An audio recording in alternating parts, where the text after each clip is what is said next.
සුබ දවසක් වේවා කියලා ඔයාලා හැමදෙනාම පිළිගන්නවා.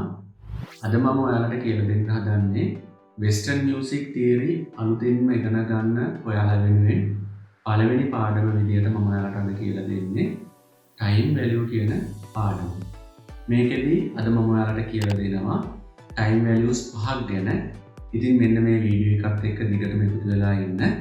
මම කියලා දෙන ටයිම් වැලියුස් පහ තමයි semi brief, minim, project, waivers, ඒ වගේම semi waivers. ඉතින් මෙන්න මේ ටයිම් වැලියුස් පහ ගැන තමයි අද මම ඔයාලට කියලා දෙන්නේ. හොඳයි, අපි යමු එහෙනම් අපේ වීඩියෝ එකට.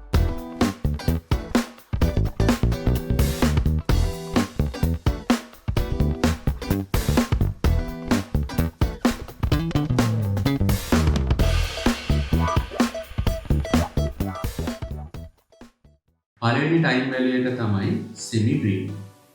මේක මතක තියාගන්න ඕන. semi brief කියලා කියන්නේ UK සිස්ටම් එකට. ඒ වගේම මේකට තවත් නාමකරණ දෙකක් තියෙනවා. ඒ තමයි ඇමරිකන් සිස්ටම් එකට එන නාමකරණ දෙක. ඒකෙන් පළවෙනි එක තමයි whole note. ඒ වගේම දෙවෙනි නාමකරණය තමයි 4 beats note. ඉතින් මෙන්න මේ නාමකරණ තුනම ඔයාලා හොඳින් මතක තියාගන්න ඕනේ. Western music theory grade 1 exam එක ලියනකොට මේ ආකාර තුනෙන්ම ඔයාලගෙන් අහන්න පුළුවන්. දැන් ඔයාලට තිරේ පේනවා ඇති semi brief එකේ සංකේතය.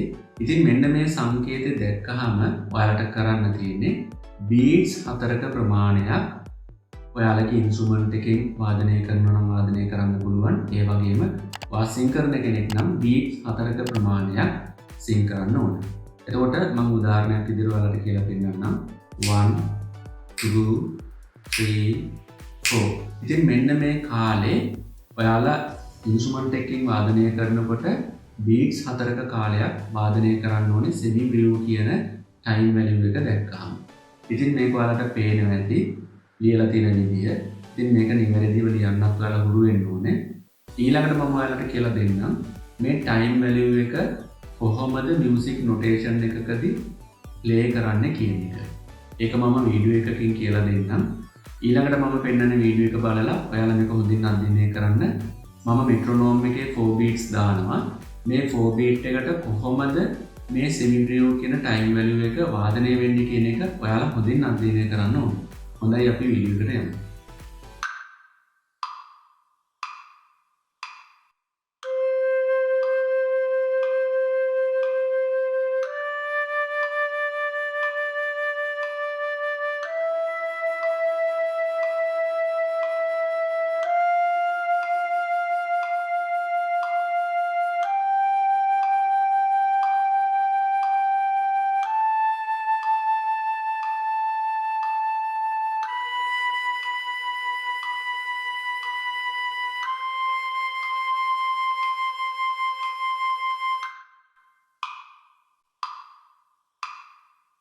හොඳයි, ඊළඟට මම ඔයාලට කියලා දෙන්නම් මගේ ඊළඟ ටයිම් වැලියු එක.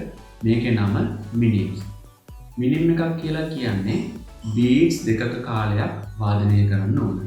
දැන් ඔයාලට මතක ඇති මගේ කලින් ටයිම් වැලියු එකේදී මම ඔයාලට කියලා දුන්නේ whole note එකක්.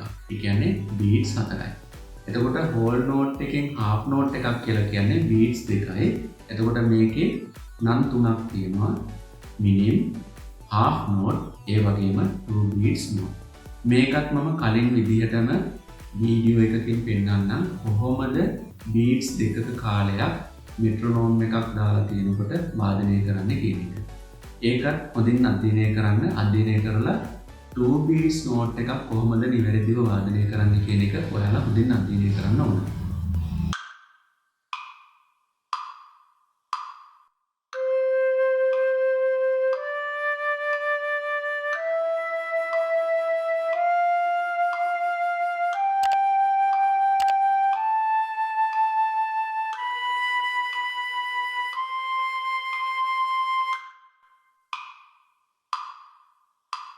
හොඳයි, ඊළඟට මම ඔයාලට කියලා දෙන්නම් තුන්වෙනි ටයිම් වැලියු එක. මේකේ නම තමයි project. ඒ වගේම මේකටත් තවත් නාමකරණ දෙකක් තියෙනවා. ඒකේ පළවෙනි එක තමයි part note. ඒ වගේම දෙවෙනි නාමකරණය තමයි 1 beat note.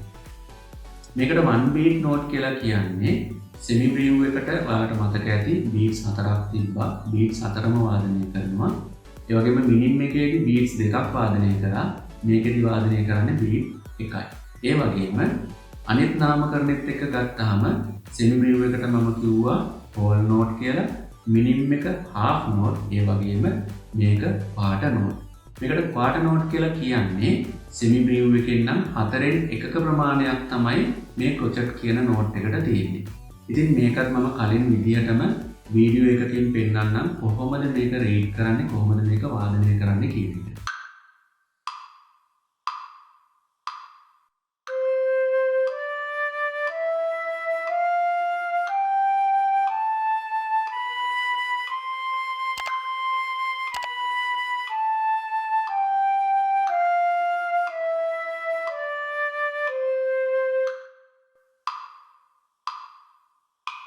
හොඳයි. දැන් මම ඔයාලට කියලා දෙන්නම් 4 වෙනි ටයිම් වැලියු එක. මේකේ නම ක්වේවර්. ඒ වගේම මේකටත් කලින් විදියටම නම් දෙකක් තියෙනවා. පළවෙනි නම තමයි 8 නෝට්. ඒ වගේම දෙවෙනි නම තමයි half beat නෝට්. 8 නෝට් කියලා කියන්නේ සෙමි බ්‍රීව් එකක වටිනාකමෙන් 8න් එකක් තමයි මේ ක්වේවර් කියන නෝට් එකකට තියෙන්නේ. ඒ වගේම ක්‍රොචට් බීට් එකෙන් නම් භාගයයි. ඒකයි half beat නෝට් කියලා කියන්නේ. ඒ කියන්නේ බීට් එකක් ප්ලේ කරන වෙලාවකට ක්වේවර් දෙකක් වාදනය කරන්න ඕන. මේකත් ඔයාලා හොඳින් අධ්‍යයනය කරන්න මම වීඩියෝ එකකින් ප්ලේ කරලා පෙන්නන්නම් කොහොමද මේ ක්වේවර්ස් දෙකක් වාදනය වෙන්නේ එක බීට් එකකට කියන එක. ඉතින් මේක ඔයාලා හොඳින් අධ්‍යයනය කරන්න.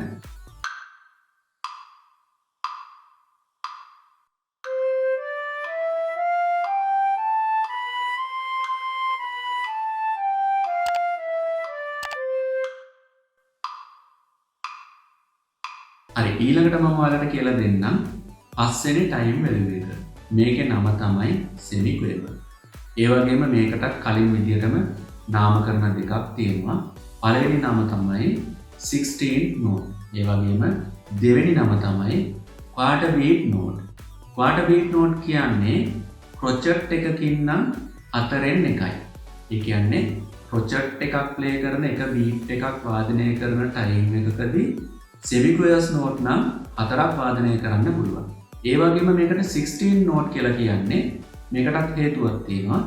සෙමි බ්‍රීව් එකක වටිනාකමෙන් 16න් එකක් තමයි මේ සෙමි ක්වේවර් කියන නෝට් එකට තියෙන්නේ. ඉතින් මෙන්න මේ විදිහට කියලා දෙන නෝට්ස් ඔයාලා හොඳින් අධ්‍යයනය කරන්න. මේකත් මම කලින් විදිහටම මෙට්‍රොනෝම් එකක් දාලා බීට්ස් 4 ගානේ ප්ලේ වෙනවා.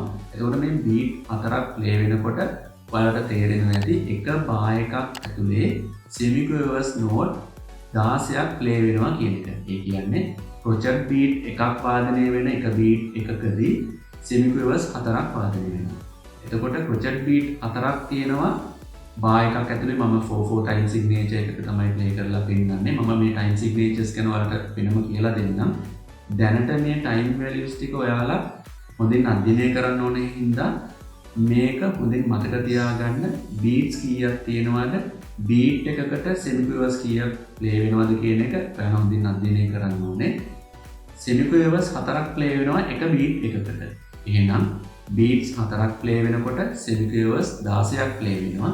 එතකොට ඔයාලට තේරෙනවා ඇති සෙමි බ්‍රීව් එකක වටිනාකමෙන් 16න් එකක් තමයි මේ සෙමි ක්වේවර් කියන නෝට් එකකට තියෙන්නේ.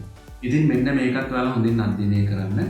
අධ්‍යයනය කරලා සෙමි ක්වේවර් නෝට්ස් වාදනය වෙන්නේ කොහොමද කියන එක ඉතාම හොඳින් ඔයාලා මතක තියාගන්න ඕනේ.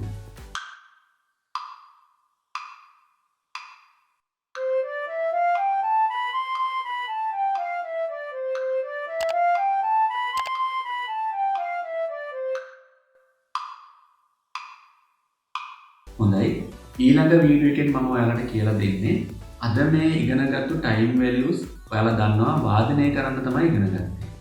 ඉතින් මේක වාදනය නොකර මේ කාලය අපි නිහඬව වාදනය නොකර ඉන්නේ කොහොමද කියන සංකේත ටික තමයි මගේ ඊළඟ වීඩියෝ එකේදී ඔයාලට කියලා දෙන්නේ. ඒ හින්දා දිගටම channel එකත් එක්ක එකතු වෙලා ඉන්න. මගේ ඊළඟ වීඩියෝ එකේදී මම ඔයාලට මේක ගැන කියලා දෙන්නම්. ඔයාලට තේරෙන්නේ නැති දෙයක් තියෙනවා නම් comment section එකට දාන්න. දාපුවාම මම ඔයාලට ඒවට උත්තර දෙන්නම්. හොඳයි, අදට මගේ වීඩියෝ එක මෙයින් අවසන් කරනවා. සුබ දවසක්.